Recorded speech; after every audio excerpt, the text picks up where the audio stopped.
Okay, so I thought I would start off by sharing some of the stats to acknowledge the realities that affect our work, but I think Tim's actually done a great job of doing that, and the rest of my panelists. I think one of the benefits of going last is a lot of the groundwork has been laid, so thank you for that. I do want to point out, though, a couple of stats that I think, for me, really speak and sort of make me passionate about the work I do. And that are the two that are on your screen right now. And I think the fact that we're still in a position where Canadian-born high school grads have a better shot at finding a job than a university-educated recent professional, that, to me, really says that there's a long way for us to go. And I think in the work that we do with employers, we sometimes hear, and employers may sometimes say to us, that, well, what about you're taking jobs from Canadian-born and whatnot. And when I look at that second stat that's on that page, and that quote, that if immigrants' wage gaps and excess unemployment was completely eliminated, we'd look at $30 billion boost to the economy. I mean, that, to me, I think really imagine the jobs we'd create if we could actually eliminate that. So that's, I think, what inspires us to do the work that we do at TRIEC. And our mission is really to create and champion solutions to better integrate skilled immigrants into the workplace, and specifically into the Greater Toronto Area. And in order to do that, we recognize that we need to operate on both sides of the coin. We need to work on the immigrant side to make sure we've got solutions and that we have opportunities for immigrants to become job ready, but also to work on the employer side to make sure that employers are receptive to the immigrant talent that we're bringing in and that they're able to be immigrant ready. And by that, when we talk about immigrant ready, we're talking about the whole stage from recruitment to career advancement and really building immigrant inclusive workplaces. And we can't do that work without the partners that we work with. So partnership is the focus of the area of the work that we do. We need many hands to do this work and everyone pulling together. So I'm thankful to have the opportunity to speak today to share some of how we do our work. And please, as I'm talking, I'd like you to keep in mind if there's ways that you think you might be able to use the tools and resources we've developed. I'm happy to speak with anyone after the fact as well. And I'll try to remember to point out ways to engage as well as we go through. So today, I mentioned we work on both sides of the coin, but for today's presentation, I'm going to focus specifically on the employer side of things. And really, in terms of how we work, we like to say that we help employers achieve their business goals by fully engaging the contributions of skilled immigrants. And so we do that in a number of ways. We often speak about a continuum from awareness to engagement to leadership. And in terms of increasing employer awareness, a lot of that is, and a lot of everything we do is a bit of working behind the scenes. So at TRIEC, we don't work with immigrants directly. We're always working on both sides behind the scenes. But in terms of the increasing awareness, that's about really making sure that employers understand the value that immigrants are bringing, the value of their skills, their education, and their experience. And we do that through our public relations activities, through speaking opportunities, and the employer outreach that we do. We also have we work to increase employer acceptance of the needs to explore solutions, so making them realize that they actually need to be engaging. And we do that through the relationship management work that we do. We look at tailored solutions, which you'll hear more about in this presentation, and coordinating with TRIEC programs as well as other partner organizations. So again, if you've got work that you're doing with employers, we'd love to know about it so that when we're talking with employers, we can also point them in the direction of the work that you're doing as well. And of course, we enable employers to take action and to engage in solutions. And that's through recruitment, but also participation in programs as spokespersons and champions, and also to inform the solutions that we're bringing to market. This is just one example of the ways that we can work with employers. So we find, because of the public relations work and speaking work that we do in the community, often our phone will ring from employers. And when they have a specific challenge that they're wrestling with and are not sure what the solution is. Sometimes around diversity strategies is where we'll get a call. And so this is an example of a way that we've worked with Dentons, a law firm that recognized, I guess they were starting to see many more of the clients that they were working with wanting to see diversity and inclusion strategies within the workplace, and they realized that they had a large way to go in that area. So they reached out to us to ask if they could work with us to look at what they needed to put in place. So through consultations and ongoing work with them, we met with them really to look at what their needs were within the law firm. And through that, they've engaged with the mentoring partnership. They've come on as an employer partner to bring and match internationally trained lawyers with their professionals as well. They've also helped develop a paid internship program for internationally trained lawyers too. And so that's then gotten them a lot of publicity and attention, which really helped them in terms of getting more work. So it really created a win-win. We were finally able to make some traction in terms of internationally trained lawyers. They were able to really start promoting themselves as being a more inclusive workplace of skilled immigrants. In some cases, though, we're not quite as fortunate as to have our phone ring and we're going out and trying to get employers to come on board. And one of the ways that we do this is by reaching out to employers, but also then providing them with a bit of a how-to. So once we've got the attention of an employer, we like to look at how do we create solutions for them and how do we help them create an immigrant inclusive workplace. And some of that is making sure that their decision makers have the strategies, tools, but even more importantly, I think the self-awareness to adapt their personal communication and management styles, especially in relation or in response to the cultural diversifying teams that we're seeing. I mean, particularly in the GTA, we're incredibly diverse teams, but often leaders and management are not necessarily always so familiar with how to work with them. And that's where we use our TRIEC campus.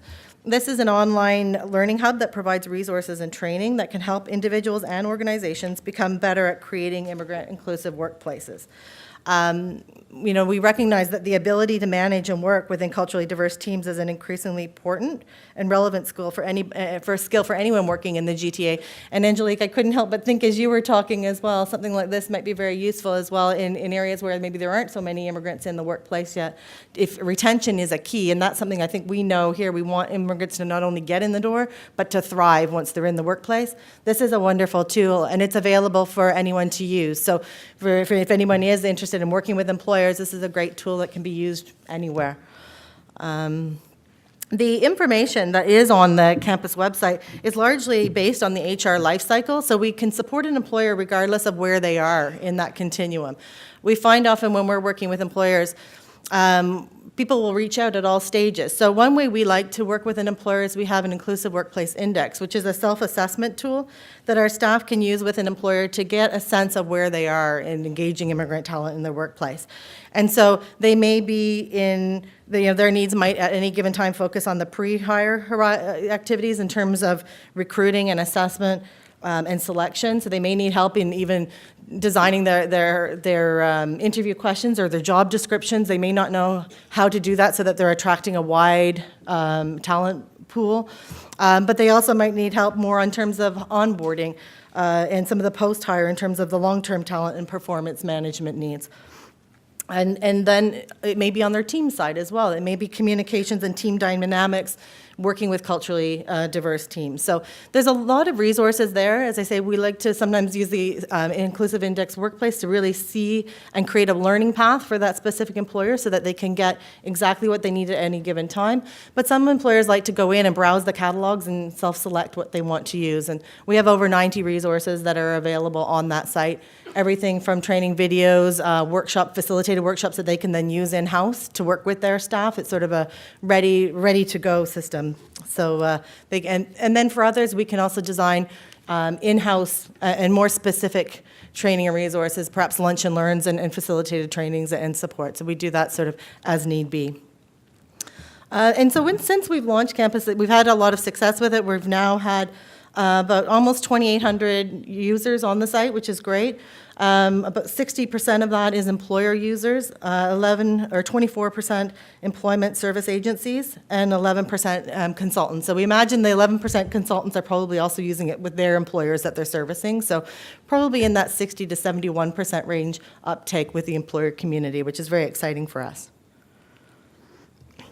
Other ways that this has been used, we've been piloting it on a larger scale because we really believe that if we can create more immigrant inclusive workplaces, then it opens the door for everyone.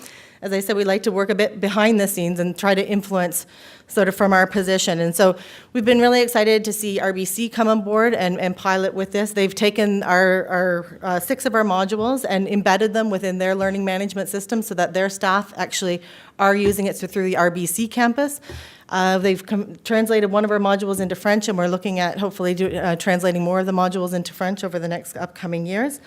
And we've recently just partnered also with another large company that I can't name yet, but a large technology company that's just put 502 actually of their staff through the modules, but not using their own LMS through ours. So we're piloting how to do that in a bigger way. So starting to see some great uptake from some large corporations as well. And that really excites us that they're seeing the value in wanting to partner and use our resources. Another way that we work is that we like to scale up good ideas. So one of our flagship programs is the Mentoring Partnership. You may have heard of that one before.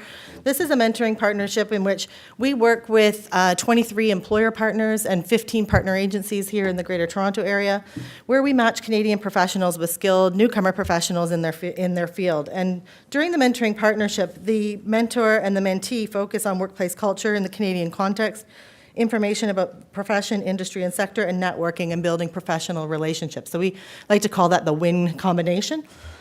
But really, what we do by bringing employer partners onto this program is it provides them with an opportunity to develop their staff and to build cultural competency skills within their staff, and also create an environment where hiring managers are more receptive towards immigrant talent. We know from doing the program as well that 97% of the mentors who go through the program have said that they are actually, 90% are more likely to hire and interview from immigrant talent once they've completed the program. So it's a great way for us to engage in a very personal way and really open people's eyes to the value of the immigrant talent that's coming into our workplace. And we're really excited, actually, that we've recently received a grant from the LEAP Center for Social Impact to significantly scale up this program to be serving up to 6,000 immigrants within the GTA by the year 2020. So that's a huge growth. Right now, we're at about 1,300. Actually, I think a new stat is going to be released today that's maybe about 1,350. But we're growing all the time and really making tremendous strides. And on the immigrant side, this program is also very effective with 75% of mentees getting employed within their field within the 12 months. And that's at levels commensurate with their experience. So we're really excited about that. Oh, now I don't know I have a video, but I don't know if it's going to work. No, I don't have a button for that. Anyway, I think I'm short in time, so that's okay. The other way that we work is we connect employers to immigrant talent sources. They're often reaching out to us wanting to know if once we've sort of got them excited about the possibility and wanting to know how we connect. So because we don't work with immigrants directly, that's where we really rely on our partners that we work with. And so we are connected with a lot of local agencies, bridge training programs, NCON, TES, CASA, and pre-arrival services as well. So when we have an employer that's reaching out to us, we like to connect them to other services and supports in the city, posting and sharing through our network so that we can be a one door to pass some of that talent back. We also work through our professional immigrant networks, and that's a program that TRIEC has where we're working with volunteer-run immigrant-led member associations and established leadership. And so they have a reach into communities of about 30,000 established immigrants within the GTA. So it gives us a wide reach into the immigrant pools that are here and are working, and they're organized by profession and ethnocultural group.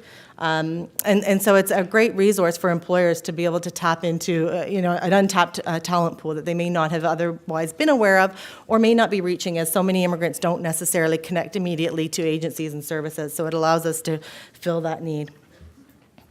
So what's next? We're always on the lookout for good ideas. So again, if you have any or are interested in partnership, please don't be shy about approaching us at TRIEC. A couple of things that we're working on just to share with us is we sit on an intergovernmental relations committee, so it's great for us to hear about policies and programs and trends and research that's going on. A couple of the things that we've been hearing and work that we've started, actually, one thing that you may have all seen, the work that Allies released a report on government as employers of skilled immigrants, and that's a need where we see that there's more work to be done specifically with government as employers.